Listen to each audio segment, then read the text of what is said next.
Welcome to Demystify Magic with Molly and Madison. I'm Molly, a former skeptic turned full-time energy healer and teacher. And I'm Madison, a born and raised witch running my family's crystal shop. And we're here to explore all things woo through the lens of both science and spirituality so that you can find the moments of magic in your everyday life and create an intentional spiritual practice. So if that's what you're into, find a cozy spot, take a deep breath, and let's demystify some magic. Hi friends, welcome back to the pod. Hello, we're here, we're hanging out. Hanging out, very excited, very excited. I'm very excited. I'm excited today because I feel like today's topic, we're going to talk about sigils.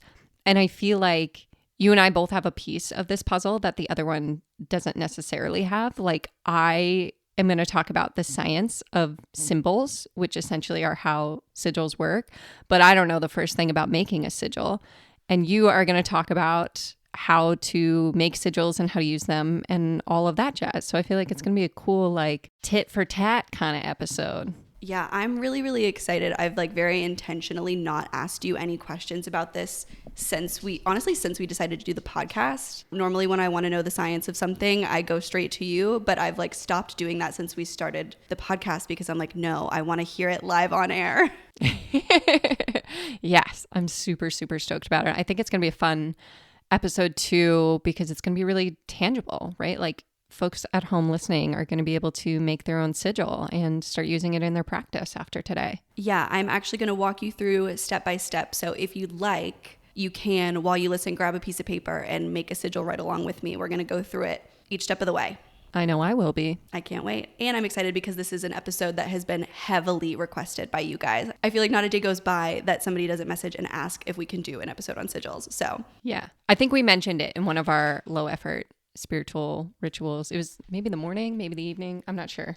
Before we get started though, Madison, what was your magic moment of the week? And before you dive in, I know it's been a while since we even talked about what the magic moment is. So for anyone who's new here, the magic moment is something we do each week. We encourage you to do it for yourself or share it with us if you so choose. But it's basically a moment of reflection, of gratitude, of a mini manifestation coming through. It's anywhere in your life, mundane, magical, anywhere on that spectrum where you see like the fruits of your spiritual practice coming to fruition.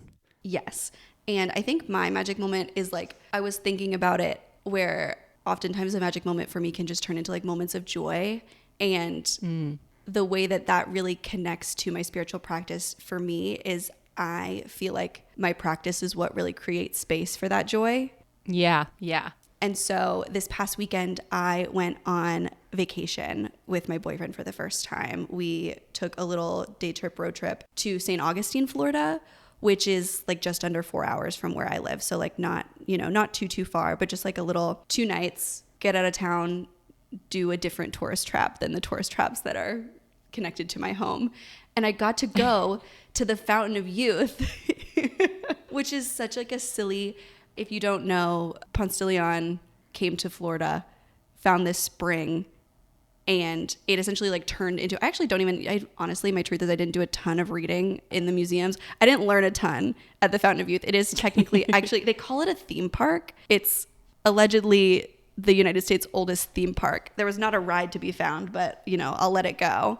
But if you've ever seen Florida water in a metaphysical store, it's named Florida water because it's a spiritual cologne, essentially. So it has a pretty strong smell. You can use it as cologne or perfume, but a lot of people use it for cleansing properties. It's called Florida water because of the Fountain of Youth in Florida. When it was first made in, I think in the 1800s, don't quote me on that, maybe the early 1900s. It's been a while since I fully read my history, but they said that it was infused with water from the Fountain of Youth, and so it would have those properties. And so I purely wanted to go to the Fountain of Youth to see if they had Florida water in the gift shop. They didn't. I thought about saying something to them. I thought about being like, hey, this is you should this would do well in your gift shop to have Florida water. But it was just bottled water that they said was from the Fountain of Youth. And I did drink from it and it did taste kind of yucky. So I guess the less magic part of my magic moment was that it tasted kind of gross. But mostly I think getting the real magic of it was creating the space to leave for a weekend. I haven't really been a person in the past who takes a ton of time off, like in not checking my email for a weekend, like fully detaching and saying like, okay, everybody, you can like handle it. We even had like a private event come up that Saturday that like a previous version of me would have been like, no, we've got to figure it out. We've got to reschedule. We're not going out of town this weekend. And I didn't do that. I, made the choice to trust the people that we have at the store, and my mom could handle their shit, and they did, and everything was fine and everything was great, and I had a great time, and now I feel relaxed and rejuvenated and on top of the world and full of that youthful sulfury water. What was your magic moment this week, Molly? I had a dream come true, literally. So something you should know about me is I don't go to Trader Joe's often, but there are 3 products from Trader Joe's that I literally cannot live without. One of them is the canned jackfruit in the brine. I have about 6 or 8 cans of that in my pantry right now at all times. The second is the Carolina Gold barbecue sauce, which I mix with the jackfruit, create like a pulled pork kind of situation. I have 3 of those in my pantry right now. And the third is the mango jicama salad. It's like in the refrigerator section, so I can't keep a massive supply in my pantry. Well, the last couple of years, they have not had the mango jicama slaw. And so the other day, I had a dream that I went to Trader Joe's and bought shampoo there, which is weird because I never buy shampoo there. But yesterday, I was in Portland. I was at a yoga class, and I was like, maybe I should go to Trader Joe's. It's right around the corner. And so I go to buy the shampoo, naturally, because I don't know. I was like, for whatever reason, Spirit needs me to buy this shampoo and go there.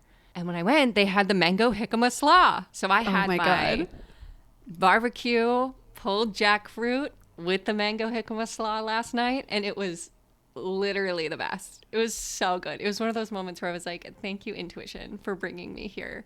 Because I forgot it was so good, because they haven't had the jicama slaw since like COVID time, before COVID. I don't know if it was like I don't know. It's a seasonal item, so that's probably part of it, but it was the best. It was so good. So now I had a dream last night that Harry Styles is featured on 1989 Taylor's version, so I'm hoping that dream comes true as well. That was almost my magic moment, because Molly and I did discuss this morning that dream, and I also had a dream last night about Harry Styles. And my magic moment was almost that we are growing stronger in our divine connection. So I'm glad that you brought that up. Oh boy. All right, let's dive into it. So what do you think? Should we talk about the science first? Yeah, let's give the why before we give the how. Yeah. Okay. So this is kind of a brief overview of how symbols work. And sigils are just a symbol that you create and put your own meaning to. Yeah, is that like a fair description? Yeah, I think that would be a great definition. I was going to say, let's define it first. I would say a sigil is any symbol that holds spiritual meaning that you use in a spiritual practice. Yeah, perfect.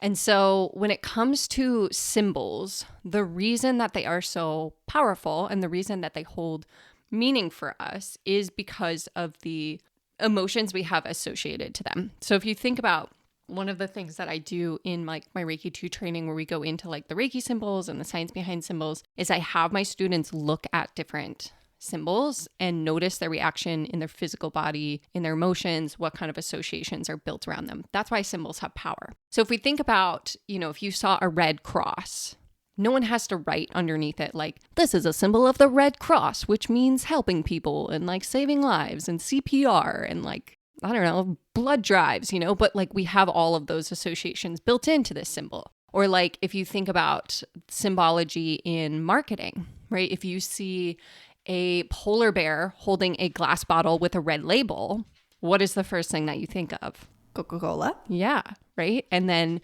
this idea of this crisp, refreshing drink, right? And so a lot of times symbols are used in marketing because they evoke emotions, and emotions are what causes people to make a buying decision oftentimes. And so we start to build these associations with symbols, and at the same time, we have a collective understanding of certain symbologies. So Carl Jung talked about the collective unconscious, which is, I describe it as like a Google Drive in the sky, where it's basically like, none of us when we're born are told what a mother represents, and yet all of us, if you were like, define what the symbol of a mother means, we would say like nurturing and caring and protective, right? Like we would have kind of these same qualities. At the same time, nobody tells you to be afraid of snakes. And yet any of us, if we encountered like a rattlesnake in the wild, we would know not to approach it, right? So Carl Jung basically theorized that we have some of our symbology, some of our symbolic associations are passed on generationally, are passed on through our DNA, and are basically passed on from our parents and from our culture. And so essentially how symbols work is when we have this association, we have a physical and emotional reaction to them. So if you think about, I tend to, in my training, I show people symbols that are meant to evoke emotions. So one of them that I always show is like the Make America Great Again hat, which regardless of how you feel about that hat is going to evoke an emotion. And regardless of how you feel about the person associated with that hat, you are going to have a physical and emotional response to it. Most people, unless you're like, oh, what are you talking about? Maybe it's like 15 years in the future that you're listening to this episode and you're like, I don't know what that hat is. But if you are curious to do this on your own, pull up that symbol and just notice what happens in your physical body. Do you feel your breath move somewhere? Like maybe you were breathing in your abdomen, now you're breathing in your chest, or vice versa. Maybe you notice tension somewhere in your body. Maybe you notice all of a sudden like an emotion comes up, like a oh or a or whatever. And we start to notice that we have these emotional responses, which of course, because we know our emotions and our physical body are connected, affects the physical body. And so when we're working with symbols, we can attach these associations to symbols, right? So you can draw a sigil and then bring an emotion to it. So maybe you want a sigil that helps you connect with gratitude. Okay, so you create that symbol, you look at that symbol, you hold it in your awareness, and you call up the emotions of gratitude. Or maybe you think about someone or something that you're really grateful for so that you have that physical and emotional response. And the more often you do that while looking at or drawing the symbol, the deeper that connection becomes. Eventually that connection becomes unconscious and you react to it physically and emotionally without having to think about that association. Kind of like the snakes, right? Like I don't have to think snakes are something I should be afraid of. I just go, wah, when I see one. That was an excellent rendition of fear. Thank you. I think that's something that's really interesting about the like unconscious or subconscious symbols, like things that become so ingrained in us. I think that's kind of the goal that I have with a lot of my sigils is to pull upon them unconsciously or without thinking, Yeah. I keep a written record, I guess is the best way to say that, of my sigils. And the more you use them, I think also the more powerful they become. And then they do become that sort of without thinking. It's as, I guess what I'm saying is my goals are to have my sigils hold as much power to me as the Coca-Cola polar bear. Yeah. I mean, that's the goal of any symbol, right? A symbol is not a symbol until you have that association, right? A hat is just a hat until you have that association and that emotional response to it. That's what makes a symbol, right? Like, and think of it too, like our language is just a string of symbols, right? The words that I am saying are just symbols lumped together to create meaning. And the associations we have with these words is what evokes the emotional response. It's like the difference between if I said I love you versus fuck you, right? Those are both going to have physical and emotional responses to them, but they're really just symbols, right? It's the association behind them and the emotions behind them that creates that reaction, and it's unconscious, right? And it takes time, right? So remember when you were learning to read, you had to sound each letter out, like k, at, cat, k, at, cat. You had to learn like which direction the B versus the D goes. And eventually it's like you can just see the word cat, or you can see the word bat, or you can see the word love and know exactly what that means. And it's because of that repetition and that build over time. And so like it's the same thing with any symbol. It's the more you work with it, the more that association builds, the stronger it becomes, to the point where you just see the symbol and just like you would just read the word cat and know exactly what it means, you'd see that symbol and feel that association right away. Yeah. And so if you've ever heard someone say the phrase words are spells, that's exactly where that's coming from. Spelling. Oh my God. Spelling. Yeah. You've never heard that? No. Oh my God. Yeah. Oh my God. I'm having a real moment. I know. But yeah, it is that like it's the intention and like the subconscious, because like letters themselves are symbols. Yep. And then words themselves become compounded of those symbols that hold their own meaning. So like going back to the I love you versus fuck you, there's years and years of both conscious and subconscious conditioning into what those words mean and what they hold. Wow, I'm really still on spelling. Oh my God. I'm going to need a minute to sit with that one. So do you want to talk about, I feel like very new to sigils. I'm like, where do we start? How do we make them? Okay, let's start first with why we make them in a spiritual context and what they're often used for. So starting with some of my favorite ways to use sigils, it's most often for me, I use it in candle magic. So if you have like a little 4-inch chime candle, anything from that to like a big pillar candle, those like big guys, you know, you'll often see in like written spells or written rituals to carve your name, a sigil, any sort of symbol related to your intention into the candle. That's my favorite easy way to use a sigil.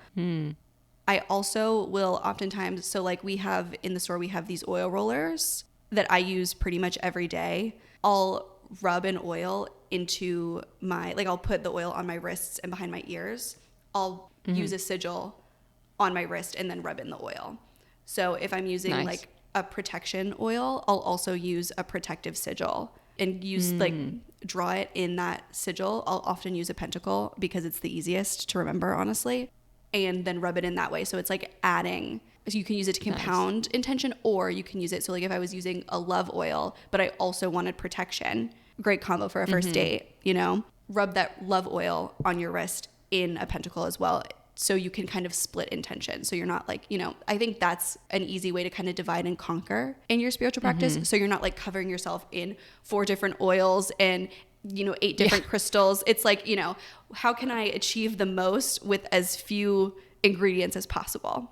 Yeah. And I think we've talked about in our low effort spiritual morning and evening routine episodes. Which Yes. I haven't listened to those. Might be a good revisit after this episode, but we talked about stirring them into coffee, into tea, using them in, you draw sigils them with your with my sunscreen. You draw them on your moisturizer bottles, things like that. So I think about it in that way too. Like, oh, I could do a protection sigil at the bottom of my shampoo bottle, and every time I wash my hair, I have like a little bit of protection. My favorite way I've ever used a sigil is I have one of those little robot vacuums, you know, like the little guy that like roams around your house. The Roomba. Yes, that's the word for it. Thank you. I made a cleansing sigil, and I made it, like I did it out of masking tape to put it on top of my little robot vacuum. So it's like it's not like a permanent, I could change it out if I wanted to, you know, it's like not doing anything to the machine itself. But as it goes around and vacuums my house, it's also cleansing the space.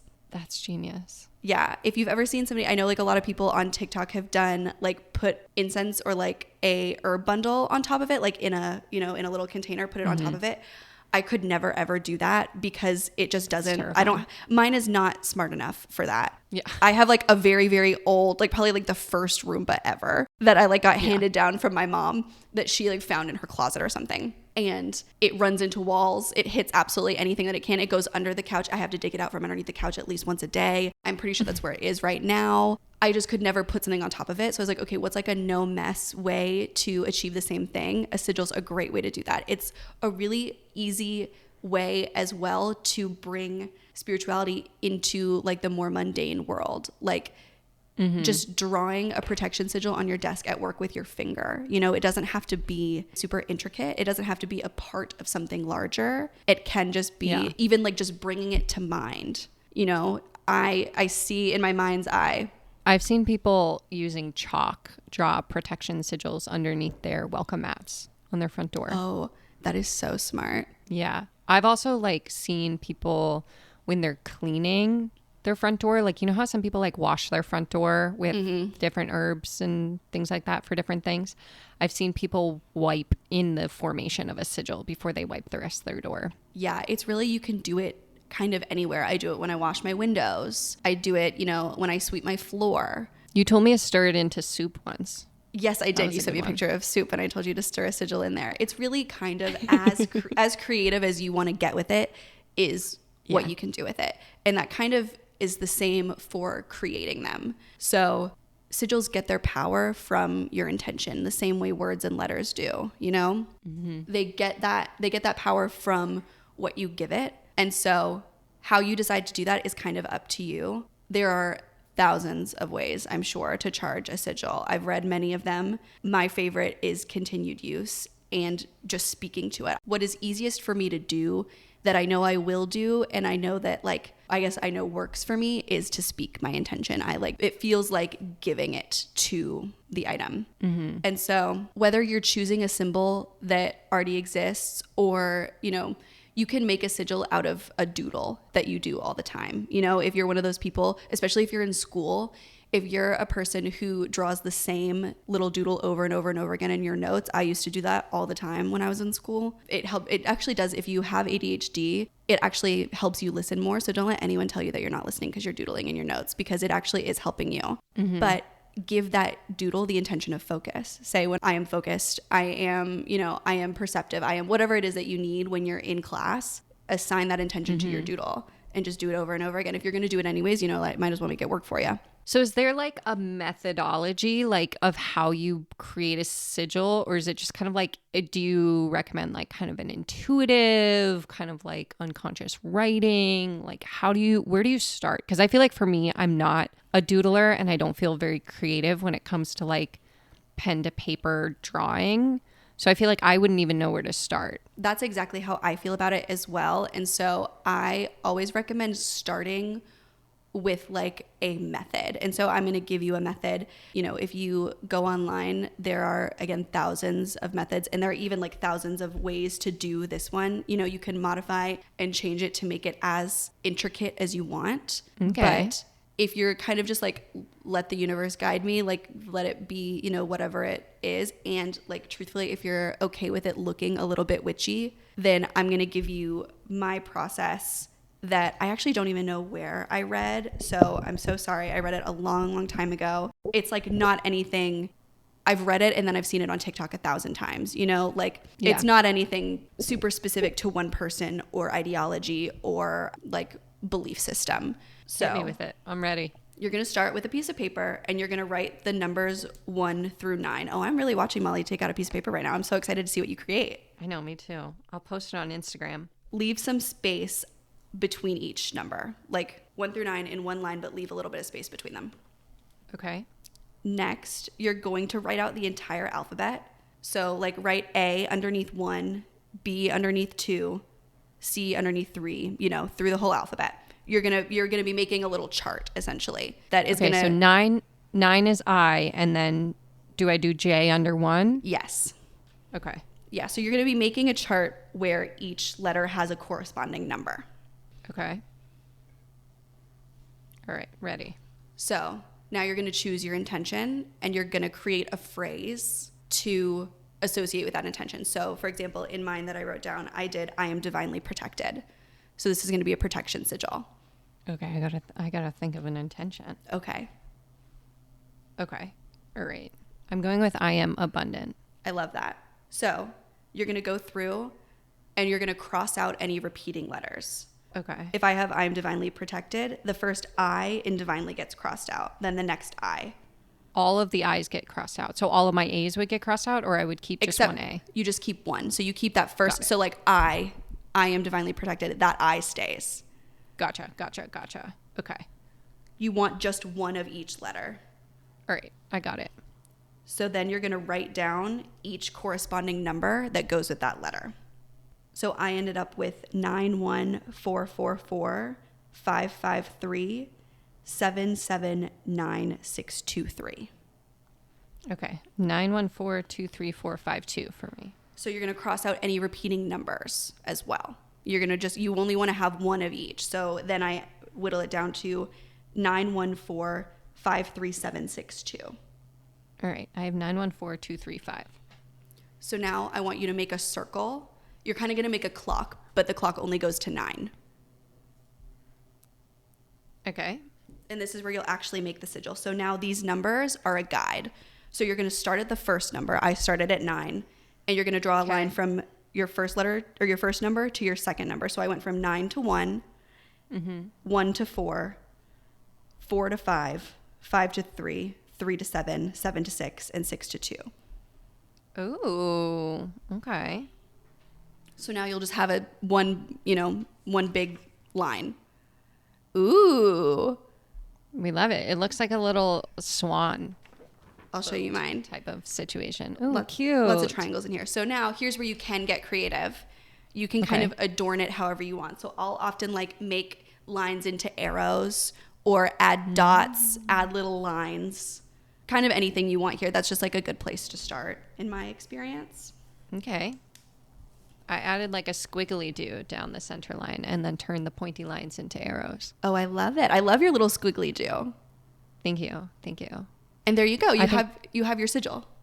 That's my sigil. That's my abundance sigil. So now you get to charge it however you want. You can meditate with it. You can, you could do Reiki on it if you wanted. You could even do a whole ritual just to give it its power if you wanted. Or you can just speak to it. So I would take mine and just say, I am divinely protected. Your job is to protect me. Thank you. So, okay, this is a question that I feel like I know the answer to, but I'm going to ask it because I feel like someone in my ear is asking it in the future. Do I have to always draw it in the same formation? Like, do I have to go 9, 1, 4, 2, or can I just draw it however I want to draw it? And that's like kind of the sigil. There are no rules. You can totally draw it however you want to draw it. That part is just to get you to that final form, but I wasn't sure because I know sigil like itself. Yeah. Yeah, because I know like I've never used sigils, but I use Reiki symbols, and because they're like Japanese based, like the lines, the order in which you draw the lines matters. So I wasn't sure if this was the same case. So if that is something that feels important to you, then there's probably a reason, like it's kind of in the same way that culturally, that's why. Gotcha. Because it's Japanese culture, right? Is that the right way to say that? Because culturally that's important to the language. That translates to the Reiki symbol. If you draw if you draw the symbol, if it's not important to you, then it's not important, Yeah. Okay. Got it. Wow. So fun. So now, if you followed along, you have your very own sigil that you can do whatever you would like with. You can charge it in whatever way you'd like. You can also try different things. Something that I also really like to do is after I have the base symbol, I'll draw it out a couple times and do a couple different kind of adornments and see which one feels best. And then I'll write it down in a journal, or if you have a grimoire, then that's a great place to keep it, or, take a picture of it and keep it in your phone, kind of wherever that you'll keep it handy best. And there you go. Your very first homegrown sigil. That was so not intimidating. I was so intimidated at the start, and this was so simple and so fun. And now I want to make sigils for everything. So a couple ways that you could mix it up is, one, you don't have to cross out the repeating letters. That will make you'll end up with a more complex sigil. You could also end up in a place where you're kind of scribbling back and forth. You don't have to go from 1 to 9. If you want a smaller sigil, or like a less, if you want fewer lines, if you want to end up with fewer lines, use fewer numbers. Okay. So imagine if you just did 1, 2, 3, and then that chart is just 1, 2, 3, you would end up with somewhere between 1 and 3 lines. On the flip side of that, you could technically go up to 26 and give each number its own letter. And depending on your sentence, you could end up with 26 lines. This is so funny to me because I feel like this is such a weird niche introspection, because I talked about this before. I have OCD, but one of the ways that my OCD presents is letters are numbers to me. So like I have this like very elaborate system of like each letter has a corresponding number. And in my head, I'm like always counting up words and sentences and adding them up. And I'm like, oh my God, I could use my numbers that I already associate with letters to create symbols. 100% you should. That's oh also my what God, I was going to say. I'm doing that. Is you don't have to. So my next thing I was going to say is that you don't have to go in order. So that's something that I'll do often. I usually stick with 9 because I end up in a really good place. Like I like how that looks. I like how that circle looks. Yeah. I'll put the letters in random spots. So I'll go through the alphabet and I'll say, okay, A is 9, but B is 3. And I'll mix it up kind of for each one and go through the alphabet that way. Oh, this is fun. I like this. So I like to start people with this method because there are lots of small ways to make it your own. If you don't want to jump straight into like, I'm just going to draw what I feel called to draw in this moment, because that can feel really hard. You know, I think our brains want structure. Our brains kind of want rules. Yeah. And this is a really easy way to give yourself very flexible rules, a very flexible method that you can make your own, and that like nobody will ever get the same sigil that you get.